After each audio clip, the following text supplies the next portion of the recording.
We all recognise and understand feedback is important. One of the things I think that is most relevant to that debate is written feedback. So years ago, written feedback was seen as the best type of feedback because it was visible, it was evident, unlike a verbal feedback conversation or whole class feedback. However, written feedback it can be problematic. It can take a long time for the teacher. There's no guarantee students are reading it. So we moved away from the big focus on written marking and comments. But that's not to say that we should completely abandon written feedback. And I'm aware of some schools saying, no, we don't provide written feedback at all. No, there's a place for written feedback, absolutely. I'm a history teacher and I've taught GCSE and A-level. I couldn't not use written feedback, especially with their assessments and their essays. It's integral, but it's just about making sure that we find the appropriate and manageable ways to do something. So we don't have to write off written feedback, but we don't have to give written feedback every lesson.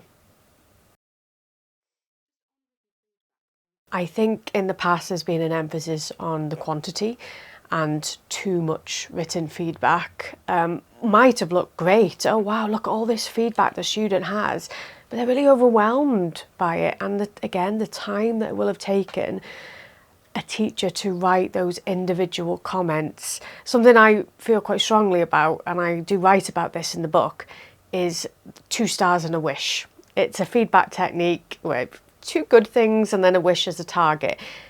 Now that's okay as a peer assessment structure. It's quite nice for younger learners to introduce them to how to give feedback to one another. But for classroom teacher and written comments, you're looking at 3 comments per individual. If you're a secondary teacher, you're looking at hundreds of written comments a week. It's not sustainable. It's not a good idea. So yeah, there's challenges. So it's about thinking, when is this the best option? Because you've got all these different feedback techniques at your disposal. So it's about selecting the right feedback technique at the right time.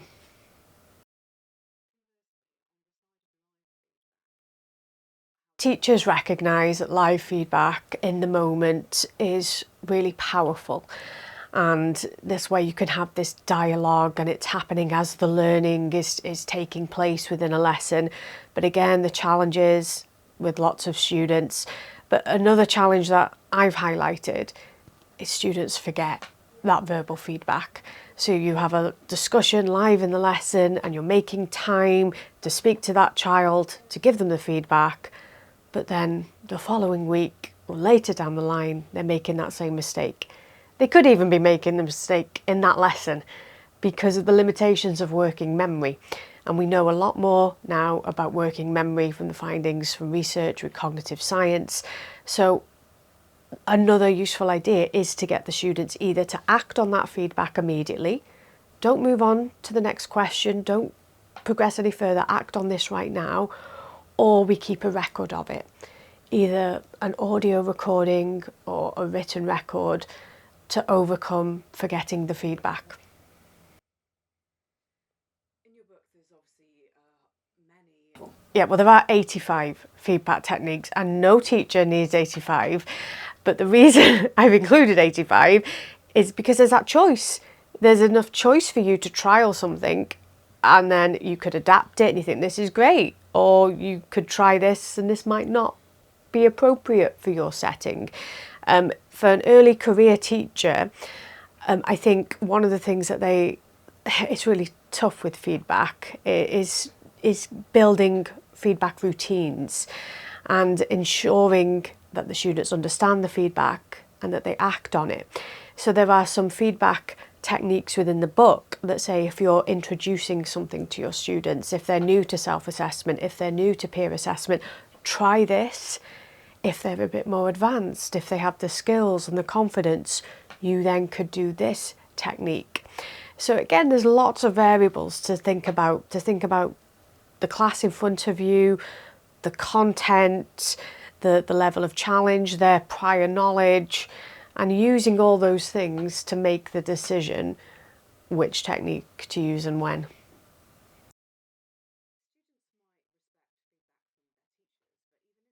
this is something I've experienced in my career when I've said, right, peer assessment, and the students have looked at me and said, yeah, but you'll still check this too, won't you, miss?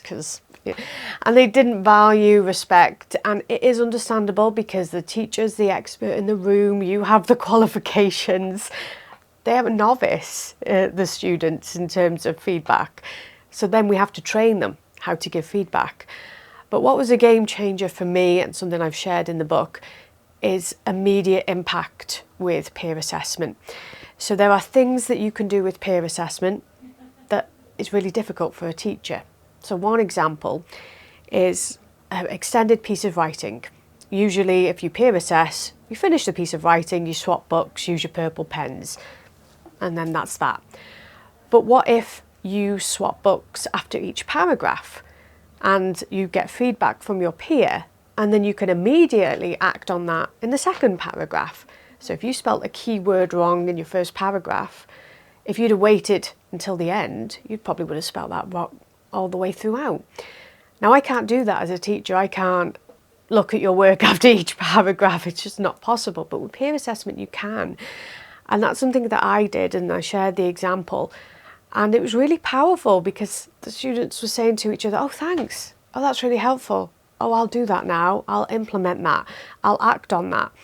So showing the immediate impact that you can have from feedback, wherever it comes from, the teacher, from self-assessment, peer assessment, from the use of technology, is just recognising that there is value there. But there's only value there if you embrace it and act on it.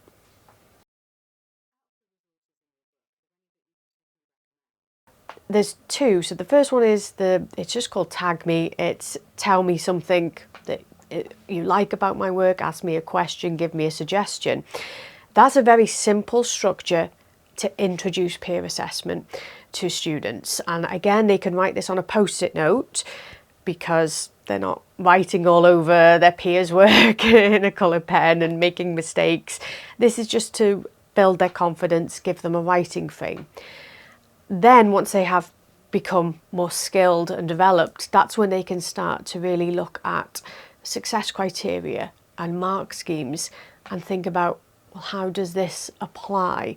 So it is a process that we go through. We've got to train the students to give peer assessment that is, as Ron Berger says, kind, specific and helpful, and also train them that how to receive peer assessment.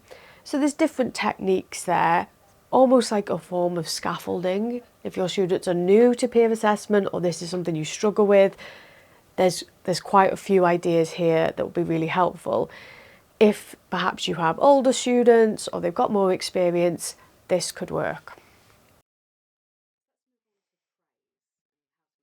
We all love praise in the classroom. Students absolutely love praise. And generic praise, there's a time and a place for it. Well done, good job. It's encouraging, motivating, but it doesn't really move learning forward. It could be better. And that's where we've got precise praise. And this was a term coined by Doug Lemov, about the praise being very clear and concrete with an example. And an example I created, and I've included in the book, is a precise praise postcard. And I created these in my classroom. I had a stack of them in my drawer, generic template, but I would fill it in. And it wasn't just you've done well in history. It would be very precise, as you have now adding a conclusion to your overall essay, reaching a clear judgment, and that would probably be linked with a previous feedback target. And they've got something now that they can be proud of, that they can keep, they can show their parents, whilst also knowing that there's still other areas to develop. If the praise postcard, you're doing great in history, they might think, okay, I don't need to work on anything. I've mastered that. No, we've always got areas that we can work on. So there's lots of benefits for praise, but the precise praise is what can really pinpoint what students are doing well, and also then leave room to identify areas for improvement.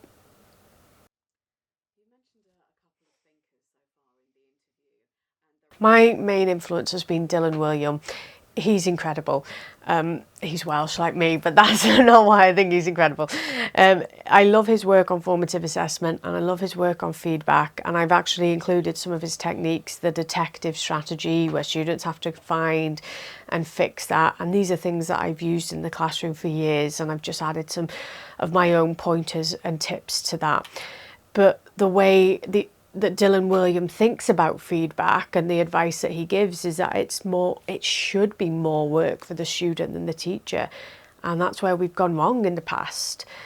Teachers have taken books home, spent hours providing feedback, and then sometimes students either ignore it, reject it, they don't understand it. And it's really difficult for the teacher then in terms of morale, and it could be difficult for the student. So the fact that Dylan Wiliam flipped that and said, actually no, make it work for the student, make them realise that this is about them trying to improve. And when I thought about feedback that way, it really helped me in terms of my attitude and approach to feedback. I should add, to improve the student, not the work, is a quote from Dylan Wiliam. So there's another way how he's inspired me.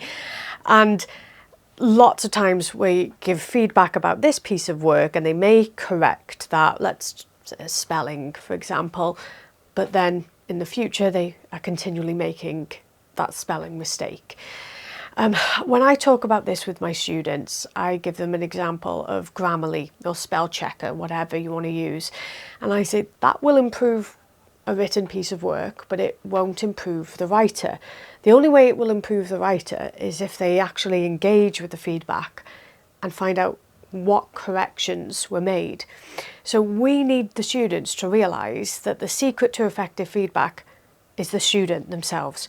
So they need to take this feedback and they need to have a long-term view with it. And we need to revisit feedback. I know some schools, they have flashback Fridays where they look at previous feedback targets. Where are they now? Is that something you still need to work on? Have you mastered that?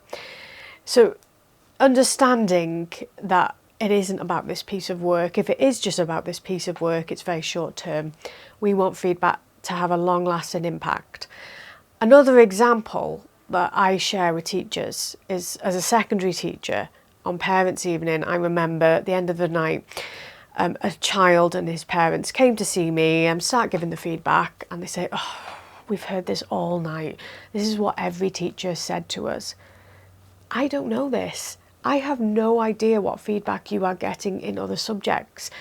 There's only one person who knows, and that's the student. So sometimes there will be feedback that is very context and subject specific, but other times there will be feedback that is transferable. I think schools should build something into their planners or into some sort of organiser that where students can record this. So if they receive feedback from one teacher, they could think, okay, this is the feedback I've had, especially literacy feedback. How could I apply this in my other subjects? And then that's really powerful. But again, that means the students have a lot more work because they have to own that feedback. But they'll need something to help them. Therefore, a reminder, time to revisit.